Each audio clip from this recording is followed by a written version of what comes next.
સુરત શહેરમાં વરસાદ બંધ થવા છતાં રસ્તો પરના ખાડાઓની સમસ્યા યથાવત છે અને સુરત મ્યુનિસિપલ કોર્પોરેશન દ્વારા તેના નિરાકરણ માટે કોઈ જ નક્કર પગલાં લેવામાં આવ્યા નથી। ખાસ કરીને બિડોલી અને પાંડેસર અને ઉમરા જેવા વિસ્તારોમાં રસ્તા ઉપર 3 ઇંચથી લઈને અડધો ફૂટ સુધીના ઊંડા ખાડા જોવા મળી રહ્યા છે, જેના કારણે વાહન ચાલકો અને રાહદારીઓ માટે હાલાકીનો સામનો પણ કરવો પડી રહ્યો છે।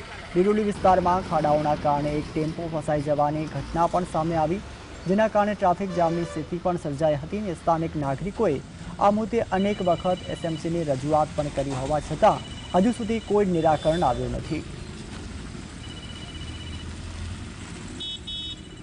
રામી પાર્ક બ્રિજ ઉતરતાની સાથે જ ખાડાઓનું સામ્રાજ્ય જોવા મળી રહ્યું છે। અત્યારે દ્રશ્યો બતાવવાનો પ્રયત્ન કરી રહ્યા છે કે સુરતના રામી પાર્ક બ્રિજ આવેલો છે અને બ્રિજ ઉતરતાની સાથે જ ખાડાઓનું સામ્રાજ્ય જે છે તે જોવા મળી રહ્યું છે। જે રીતના અત્યારે સ્થિતિ જોવા મળી રહી છે, અત્યારે ઉબડ ખાબડ ખાડામાંથી વાહન ચાલકો જે છે તે પસાર થતા નજરે પડી રહ્યા છે। જે રીતના ખાડાઓના કારણે ટ્રાફિક જામની સ્થિતિ પણ જે છે તે જોવા મળી રહી છે, એટલે ચોક્કસપણે કહી શકાય કે અત્યારે જે રીતના મોટા વાહનો હોય કે પછી રિક્ષા ચાલકો હોય તે પણ અહીંથી જઈ રહ્યા છે, ત્યારે ખાડામાંથી પસાર થવાનો વારો આવી રહ્યો છે।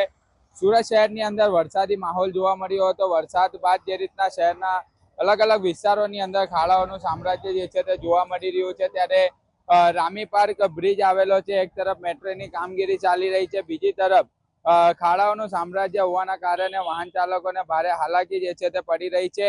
વાહન ચાલકો પણ જણાવી રહ્યા છે અને સ્થાનિક લોકો પણ જણાવી રહ્યા છે કે ખાડાઓનું પુરાણ કરવામાં આવે।